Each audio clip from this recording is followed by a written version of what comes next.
Hello दोस्तों, कैसे हैं आप सब। तो चलिए आज की कहानी स्टार्ट करते हैं। ताशी अपने पति, सास और बच्चों के साथ पुणे में रहती थी। उसकी शादी को 10 साल हो गए थे और इन 10 सालों में उसने अपने पति और सास से अपनापन और प्यार तो बहुत कम ही पाया था। हाँ, पर धुतकार और गालियाँ ज़्यादा खाई थी। रोज पति सुबह ताशी को कुछ ना कुछ सुना कर ही जाता और आने के बाद भी अगर उसे घर बिखरा दिखता या फिर खाने में कुछ 19-20 हुआ तो उस दिन तो ताशी की खैर नहीं होती। दिन भर सास ताशी को किसी ना किसी बात पर सुनाते रहती। कभी उसके मायके वालों की बुराई करती तो कभी उसके काम की बुराई करती। कहती कि तुझे तो कुछ नहीं आता, तू तो एकदम गंवार है, ना दिखने में अच्छी है ना काम करने में अच्छी है, तुझे तो घर संभालना भी नहीं आता। शायद अपनी दादी और पापा की बातों का असर बच्चों पर भी पड़ने लगा और वे दोनों भी ताशी की ना कोई बात सुनते ना ही ढंग से उससे बात करते। एक दिन तो हद ही हो गई। दोनों बच्चे स्कूल से वापस आकर जोर जोर से मम्मी मम्मी चिल्लाने लगे। तो ताशी ने पूछा क्या हो गया बच्चों। तो उन्होंने कहा कि मम्मी, हमें कल लंच बॉक्स में ऐसी कुछ डिश लेकर जानी है जो हम पहले कभी नहीं लेकर गए हैं। तो ताशी बोली, तुम लोग देखकर बता देना, मैं बना दूंगी। तो दोनों बच्चे एक साथ बोले, मम्मा कल तो हमें लंच बॉक्स में स्प्रिंग रोल लेकर जाना है। स्प्रिंग रोल का नाम सुनते ही ताशी ने कहा कि बच्चों, मुझे तो स्प्रिंग रोल बनाना आता ही नहीं है, ना ही मैंने कभी उसे खाया है। तभी छोटा बेटा अंश, जो सिर्फ 5 साल का था, तुरंत बोल पड़ा कि मम्मी, पापा और दादी सही कहते हैं, सही में आप गंवार है, पूरी की पूरी गंवार। आपको तो स्प्रिंग रोल क्या होता है यह भी नहीं पता।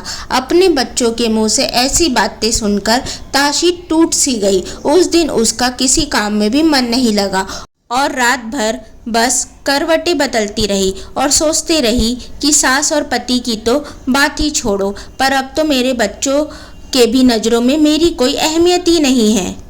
तो यहाँ पर लोगों की बातें सुन और अपने स्वाभिमान को रोज मरता हुआ देखने से अच्छा है कि मैं यहाँ से हमेशा के लिए चले ही जाऊँ। दूसरे दिन राज के उठते ही ताशी ने राज से कहा कि मुझे अब इस रिश्ते में नहीं रहना है, आप जल्द से जल्द तलाक के पेपर्स तैयार करवाओ। तो राज ने पूछा, यह तुम कैसी बातें कर रही हो, तुम्हारा दिमाग तो सही है ना। तो ताशी ने कहा, मेरा दिमाग अब सही रास्ते पर आ गया है, अब मुझे यहाँ पर नहीं रहना है, मुझे जल्द से जल्द यहाँ से जाना है। ताशी की बात सुनकर राज बहुत खुश हुआ क्योंकि उसे हमेशा से ही एक मॉडर्न, आज के ज़माने की पढ़ी लिखी लड़की चाहिए थी। पर जैसे ही उसने समाज और आसपास का सोचा तो उसे थोड़ा टेंशन हो गया। उसने अपनी माँ से बात की कि माँ, ताशी मुझे तलाक देना चाहती है। तो माँ ने भी कहा कि अगर उसे जाना है तो जाने दे उसे तलाक, और अगर किसी ने हम पर उंगली उठाई तो हम यह कह देंगे कि तलाक की बात उसने की थी, हमने नहीं। 1 महीने के अंदर ही तलाक की सारी प्रक्रिया पूरी हो गई और देखते ही देखते वह दिन भी आ गया जब अवनी को इस घर से जाना था। अवनी भारी कदमों से घर से निकल रही थी और सोच रही थी कि जिस घर को उसने इतने साल दिए, जिस घर के लोगों के लिए उसने इतना कुछ किया, आज किसी ने भी उसे रोकने की कोशिश ना की। जिन बच्चों के लिए मैं सब कुछ सह रही थी, उन्होंने तक नहीं कहा कि मम्मा आप कहीं नहीं जाओगी। खैर, अब ताशी राज के परिवार को हमेशा के लिए छोड़कर जा चुकी थी। तलाक के 6 महीने बाद ही राज ने बच्चों से कहा कि मैं अब तुम्हारे लिए एक मॉडर्न मम्मी लाऊंगा और मम्मी, मैं आपके लिए एक मॉडर्न बहू लाऊंगा। तो राज की मम्मी ने कहा कि बेटा, क्या तूने लड़की ढूंढ ली है। तो राज ने कहा कि हाँ माँ, मुझे जैसी हमेशा से लड़की चाहिए थी वैसी ही लड़की ढूंढ ली है मैंने। अब आप भी उससे और उसके परिवार वालों से मिलकर सब बातें क्लियर कर लीजिए। दूसरे दिन जब राज के बच्चे और उसकी माँ मीनाक्षी से मिले तो उससे मिलकर वह बहुत खुश हुए। बच्चे तो उसके ड्रेसिंग सेंस, उसके हेयर स्टाइल और इंग्लिश बोलने से इतने इम्प्रेस हुए कि तुरंत ही अपने पापा से कहा कि पापा, हमें यही आंटी चाहिए मम्मी के रूप में। और राज की माँ भी लड़की को देखकर बहुत खुश हुई और उन्होंने भी तुरंत ही शादी के लिए हाँ कह दिया। 1 महीने के अंदर ही राज और मीनाक्षी की शादी हो गई। शुरू में तो मीनाक्षी सबको बहुत अच्छी लगती थी, पर धीरे धीरे उसने अपने रंग दिखाने शुरू कर दिए। उसकी सुबह 9 बजे के पहले नहीं होती थी, जिसके कारण राज बिना टिफिन के ही ऑफिस चला जाता था। कामनी जी को भी वह ना कभी टाइम पर दवाई देती, ना टाइम पर खाना। और बच्चों को तो उसने हॉस्टल ही भिजवा दिया राज को बोलकर कि बच्चे घर में बिगड़ रहे हैं, बहुत मस्ती करते हैं, दिन भर मोबाइल चलाते हैं, हॉस्टल में ही यह अच्छे से मन लगाकर पढ़ाई कर पाएंगे और आगे बढ़ पाएंगे। एक दो बार जब कामिनी जी ने मीनाक्षी को कहा कि बहू सुबह टाइम से उठा करो और सब काम टाइम से किया करो, तब मीनाक्षी ने कुछ नहीं कहा और उनकी बातों को इग्नोर कर दिया। लेकिन जब एक बार कामिनी जी ने थोड़ा गुस्से में मीनाक्षी से कहा कि मीनाक्षी यह सब हमारे घर में नहीं चलेगा, मेरा बेटा रोज बिना टिफिन के ऑफिस चला जाता है, तुम लेट से उठती हो, घर पूरा फैला रहता है, तुम घर का कोई काम नहीं करती हो, तो मीनाक्षी ने कहा कि आप मुझे ताशी समझने की भूल मत करिएगा माँ जी, कि आप मुझे कुछ भी बोलेगी और मैं सब सहते रहूंगी। मैं मीनाक्षी हूँ, पता है कि आप जैसे लोगों को कैसे ठीक करना है। कामिनी जी मीनाक्षी की बात सुनकर चुप हो गई और राज जैसे ही ऑफिस से आया उसे उन्होंने मीनाक्षी की सारी बात बता दी। तो राज गुस्से में रूम में गया और मीनाक्षी से कहा कि क्या सच में तुमने मेरी माँ से यह सब कहा है? तो मीनाक्षी ने कहा मैंने गलत क्या कहा, जो सही था वही कहा।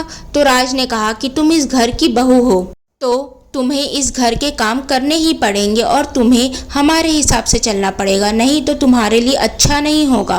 तो मीनाक्षी ने गुस्से में कहा अरे ओ मिस्टर राज, तुम ज़्यादा होशियार बनने की कोशिश ना करो और मुझे अपनी पहली वाइफ के जैसे समझने की तो बिल्कुल भी भूल मत करना, क्योंकि मैं ताशी नहीं हूँ जो तुम्हारे और तुम्हारी माँ की हर बात मानूंगी और तुम लोग जो चाहोगे मुझे सुना सकते हो। मैं मीनाक्षी हूँ और अब मैं तुम्हें बताती हूँ कि मैं क्या कर सकती हूँ।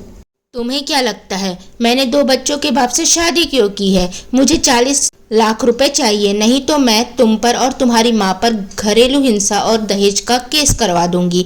इसलिए जल्द से जल्द मुझे 40 लाख रुपए और तलाक दे दो ताकि मैं भी अपनी लाइफ अच्छे से जी सकूं। उसकी बात सुनकर तो राज पसीना पसीना हो गया। उसने कहा कि मैं एक प्राइवेट जॉब करता हूँ, मेरे पास 40 लाख रुपए नहीं है और यह तुम कैसी बातें कर रही हो?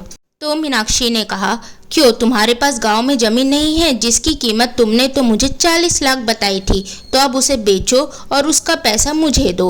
राज ने कहा कि मैं ऐसा कुछ भी नहीं करने वाला हूँ। तो मीनाक्षी ने कहा कि ठीक है, फिर जेल जाने के लिए तैयार रहो। तो राज ने सारी बातें अपनी माँ को बताई तो कामिनी जी तो बिल्कुल डर ही गई। फिर उन्होंने कहा कि बेटा वह लड़की जो मांग रही है उसकी हर मांग को पूरा कर दे और उसे यहाँ से जल्द रफा दफा कर, नहीं तो वह हमारा जीना मुश्किल कर देगी। राज ने रूम में आकर मीनाक्षी से कहा कि ठीक है, मैं तुम्हारी सारी शर्तों को मानता हूँ, पर तलाक और पैसे देने के बाद तुम मुझे कभी भी परेशान नहीं करूँगी। तो मीनाक्षी ने हल्की मुस्कान के साथ कहा कि मुझे तुम्हें परेशान करने का और तुमसे मिलने का कोई शौक भी नहीं है, और वह अपना बैग पैक करके वहाँ से चली गई।